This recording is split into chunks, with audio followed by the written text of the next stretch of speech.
Hi there, guys, and welcome to the Stories of Remnant, episode 4.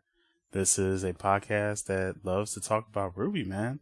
I'm, of course, your host, Efocutioner, and of course, I have Braxton Cosplay, aka the Nobody with the Heart. Hey, forget you, but yes. I don't know why you get upset when I say that. You chose the name, Braxton. Yeah, there's an X in your name. That's because I stopped saying. You know what? Now I'm going to go back to saying that you are the 15th member of Organization 13. Yes. So how about that? Sure, if you want, whatever you say, fake Kingdom Hearts fans. But yes, this is Braxton Cosplay Kingdom here. Hearts, you know what? You are so lucky. This is a RWBY podcast. As I do not have the time. I do not have the time. Yes, and today we will be talking about Volume 5, Chapter 4, Lighting the Fire. Ooh. Lighting the Fire. Ho, ho, ho. And I guess. Well, actually, we should really call the episode of Yang, which is about time. I mean, we had a bunch of the side characters, but now it's time to focus on the main character of the show. Despite the fact that it's called RWBY with an R, not your Yeah, RWBY. but at the same time, you can't spell RWBY without Yang. You could. You have to replace Y with an I at the end, and yeah. Let's start a new character named Ingrid or something. There you go. Yang got replaced. No. Yang did not get replaced. You can't spell RWBY without a Y. With an I, you can't. So yes, let's talk about the episode. So yeah, in the beginning part of the episode, we see Yang. We see the bandit who, bandit got beat up, and Yang's like, "Hey, show me where the tribe is." And he's like, "Yeah, I'm gonna beat you down." And we all know, if you are a huge RWBY fan and you've been following the series, you know that the bandit and his other crew that he brought over stand no chance. I was just like, I'm shaking my head. Well, let's be obvious about it, man. I mean, it was so obvious that it was a trap. I mean, even Yang had that look like, are you serious, son? Yeah, exactly. Like, really? We're in an open area. There's nothing but trees around us. And I'm like, really, bruh?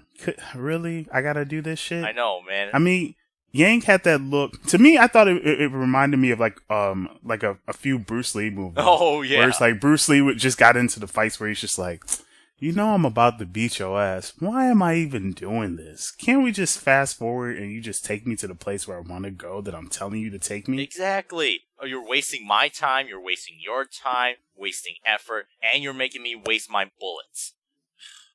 Most importantly, you're making me spend energy that I didn't have to. I know. Well, what's worse than energy is time. Come on, man. I gotta get my sister. Look, man. She's got the time. Trust me. That's why she's going to visit Raven. Yeah, apparently, yeah. And, just one last part. I'm like, alright, fun scene. Oh, I did want to say out loud, I'm like, I wondered for a moment why she took off her pant leg covers. And I'm like, oh. Because she wanted to get comfortable. Oh, yeah, because she was like, yeah, I'm gonna fight, might as well take these off. And then later on, I'm gonna put them back on. And that's pretty much what she did. And then she's like, hey, take me to this camp right now. Exactly. Let's go. Yeah. And I also like how she openly reveals it to him. Yeah, Raven's gonna kick your ass. Unlikely because I'm her daughter. What?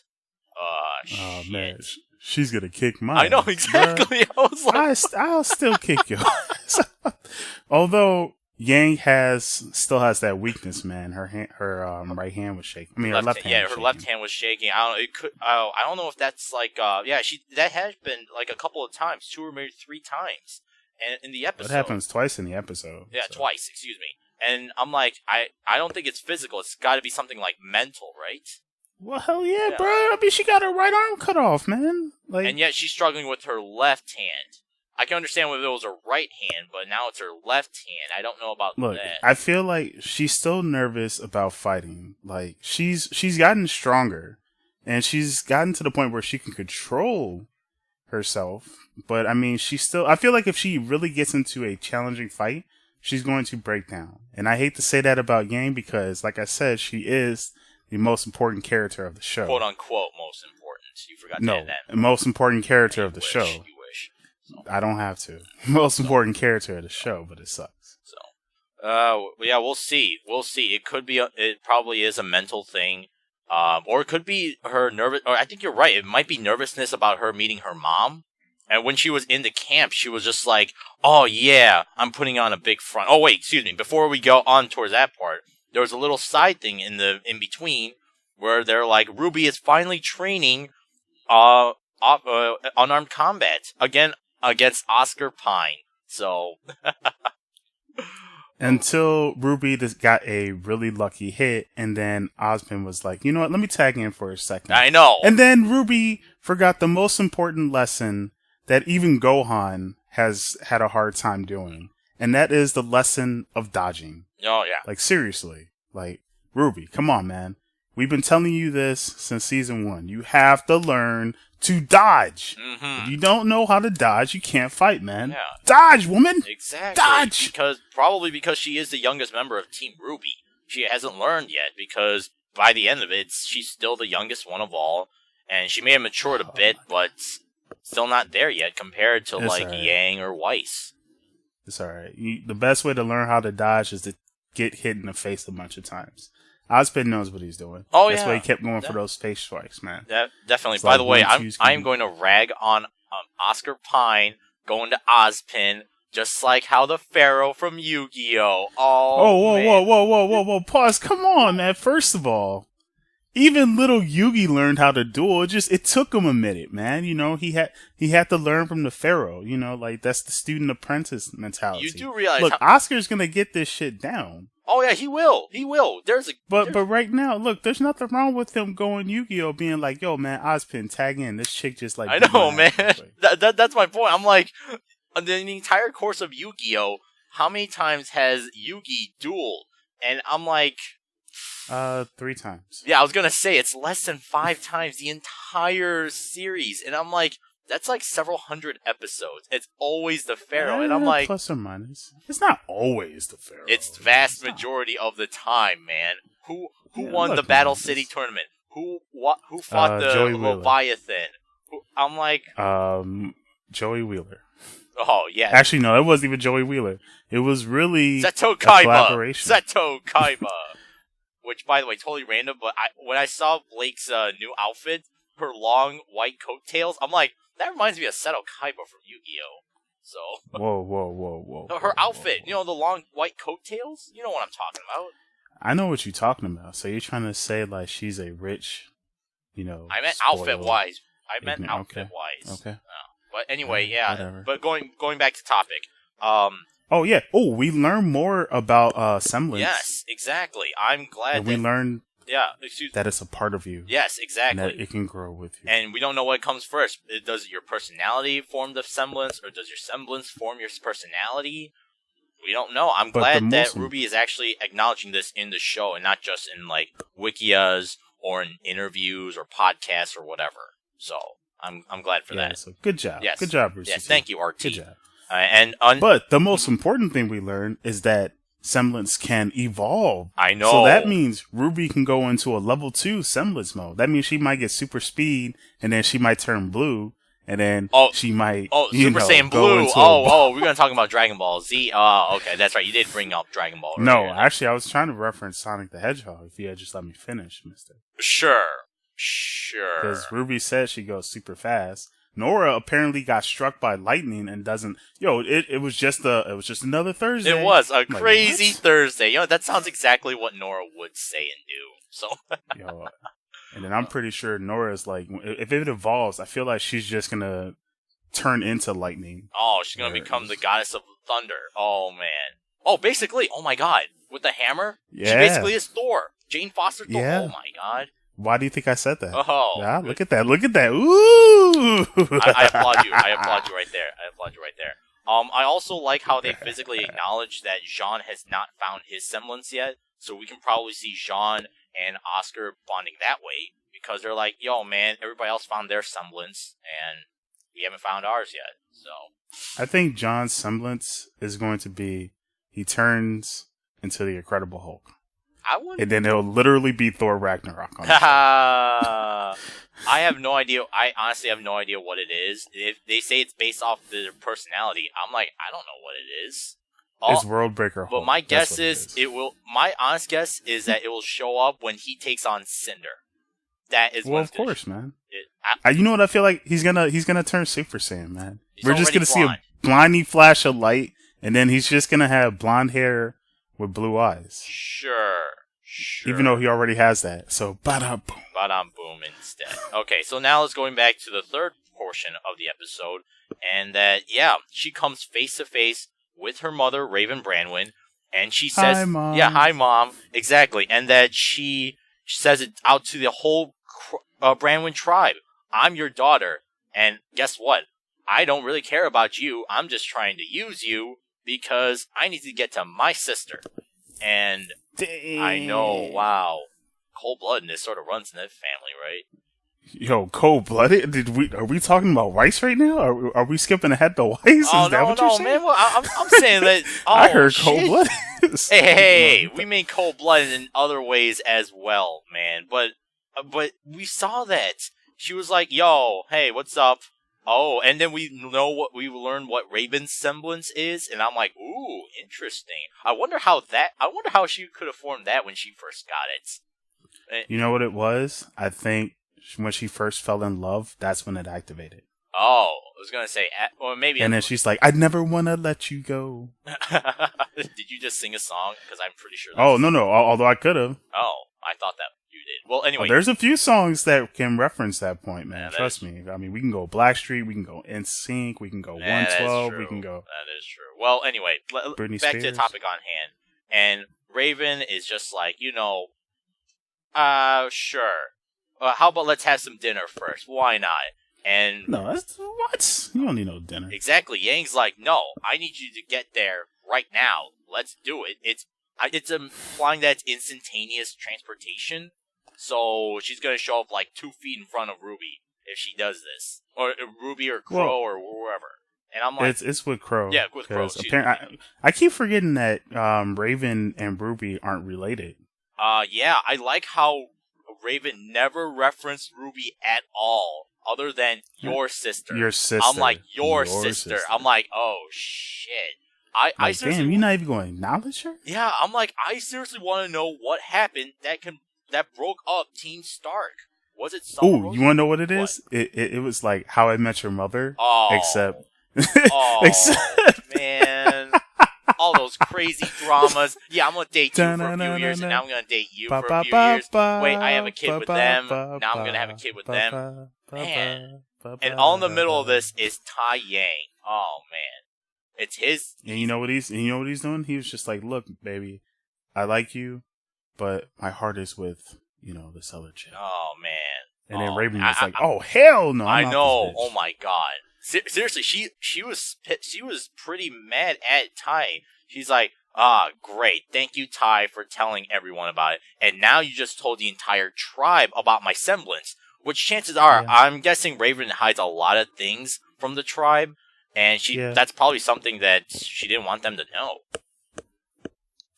Oops, exactly. I'm like, oh shit, Yang's got a lot of guts doing this. The only reason you're not dead is because you're her literal flesh and blood. I hope you know that. So. Well, speaking about how Yang was being cold-blooded to her mom, Weiss? Weiss. And I love how they did that in the same episode. I'm glad they are doing this. And I'm like, good. Don't linger on and be like, oh, will Yang find out 2 episodes later she found out? I'm like, no, let's find out right now. On RWBY Ball Z. And by the way, I found this weird. Yang was clearly talking out loud in front of the entire Branwen tribe, and Weiss did not recognize Yang's voice? Nah, man, because Yang sounded different, What? She sounds exactly the same as she did in the last... Nah, she sounded different. That's why. She can't recognize her own teammate's voice? Look, man, Weiss was busy trying to concentrate with her... She was concentrating on focusing on her summoning no jutsu.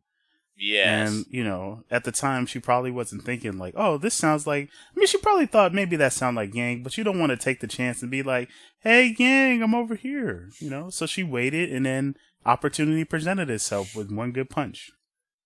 Yeah. One Punch Woman. One Punch Woman. Oh, she could be One Punch Woman. Imagine a cosplay mashup of One Punch Man with Yang. That would be perfect. Huh. Yo, man, I'm putting ideas out there, guys. You guys should all be thinking. Yeah, that is a great cosplay idea. But I'm just like, hey, what the heck? I like how she acknowledges and be like, wait a minute. It's like, Weiss? Why is my teammate here in a cage? And then she said, wait, I like how Weiss did not know that. She's like, wait, the woman who captured me is your mom? And then she's like, Yang's like, Oops. you captured my teammate? Yeah. And then we're gonna have this giant throwdown. No. Raven's not gonna have any of that stuff. No. She's like, look, man, I ain't got time for this shit. Just get in the 10. I'm gonna tell you something about Ozpin. Most importantly, in that whole discussion, she's talking about, look, you don't need to go to Crow. Stay with me. Because Ozpin isn't exactly who he is. Exactly. So now it makes you wonder, what did Ozpin then tell, Team Ranger? Exactly, man. What is he keeping secret from us? What is the hidden truth? Exactly. And we already know from the last episode that Ozpin is basically as old as Salem. Salem's probably like, what, several hundred, several thousand years old? How old is Ozpin? Yeah, plus or minus. Oh, yeah, exactly. Plus or minus. My point is... Ooh, you want to know what it is? What? I think Salem and Ozpin were a couple. Oh. And Ozpin couldn't do it because he was in love. He couldn't kill Salem. And then Salem got into this like immortality type power. And then the gods were like, you asshole, because you chose your heart instead of your brain, we curse you for all eternity. Oh, that'd be a just horrible like Etrigan. Curse. Oh my god. Yeah. Yo, it's like Etrigan. Oh god. Oh my god. Etrigan it's like from Etrigan. the DC Comics. Shit, oh son, my god. Yo. Oh man. Oh. Yo, what if Ozpin defeats Salem and he kills her? What if Ozpin dies too? What if their fates are linked? I feel like, okay, that definitely I can see. Oh my god. Yo, I am the best at storytelling, ladies and gentlemen. I know my stuff. Hey, there's no confirmation for this yet. There's no confirmation. We're just saying it's entirely plausible. So far, I have been at least 70% right of this season. 70% right. That's about as accurate as Civil War 2 in the Marvel comics when that Inhuman was like predicting all that stuff. So yes. Anywho, the whole point of the story is this. Yo, we saw Apache Chief, so that's what made me think of Etrigan. And that's pretty much everything that happened. That is. And besides, Weiss and Yang hugging each other, I'm like, oh, finally. And also, Yang and Weiss, I don't think those two ever had that many scenes together. Like, there's a ship of, the relationship of Bumblebee, Blake, and Yang, and we already know Yang and RWBY are sisters, but Yang and Weiss, now that's a pairing you don't see. And now I want to see RWBY and Blake, because those two aren't usually together. That don't make sense. It doesn't matter, but they're 4 people, man. It's 4 people teams. Don't you want to have a personal relationship with all 3 of them? Yes, that's fine. But as long as we remember that who's the most important. Well, obviously, character. yes. Yeah, sure. I'm shaking my head real hard right now. You guys don't see this, but I'm shaking my head real hard again. But yeah, that's basically the episode. I'm really excited. Oh, wait, one last thing.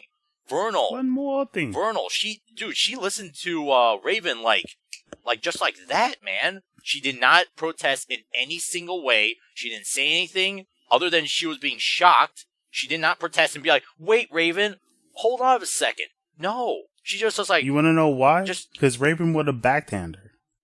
Because she's manipulative like that. Oh, yeah, dude. Who do you think trained Vernal in her powers, man? It was Raven.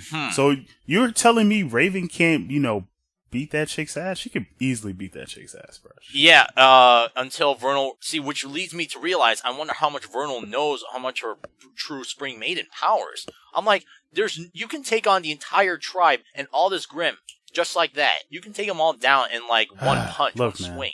And if she is the apprentice, you don't teach the apprentice everything, man. You got to keep it smart, man. That is true. There is a philosophy that I've stand behind, and I think that stands the test of time, and that makes perfect sense on how you train your apprentices. And that is the Sith philosophy. I was just about to say, please do not mention Sith or Star Wars, the rule of 2. Please do not do that, because I was actually going to mention Starkiller and Darth Vader from the Star Wars Force Unleashed games. And I'm like, oh my god. This is definitely the rule of 2. This is definitely the rule of 2, which is there can only be a master and apprentice, and the apprentice can only ascend once they destroy the master. I'm like, ugh. Oh, man. But anyway, I guess that's the episode. Yeah, it was a pretty short episode this week. Only 15 minutes long. It was. But, I'm glad that Yang and Weiss are hugging it out. Aww. So you got 2 members back. I don't know what the next episode is going to be about.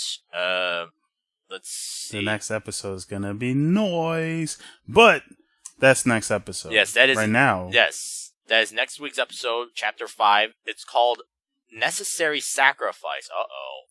So you know what that means. We're going to sacrifice 3 ads in order to summon the Winged Dragon of Ads in attack mode, in attack ads. Yes. Well, I missed the Yu-Gi-Oh! Marathon. Well, just buy it on DVD.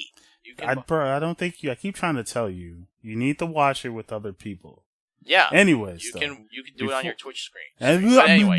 But anyway, that is this week's episode. That was Volume 5, Chapter 4, Lighting the Fire. No. We have the most important part of the show. Oh, yes, your quote-unquote most important part. Yes, let's do it. It is clearly the most important part, because so far, I think my tweets have been working.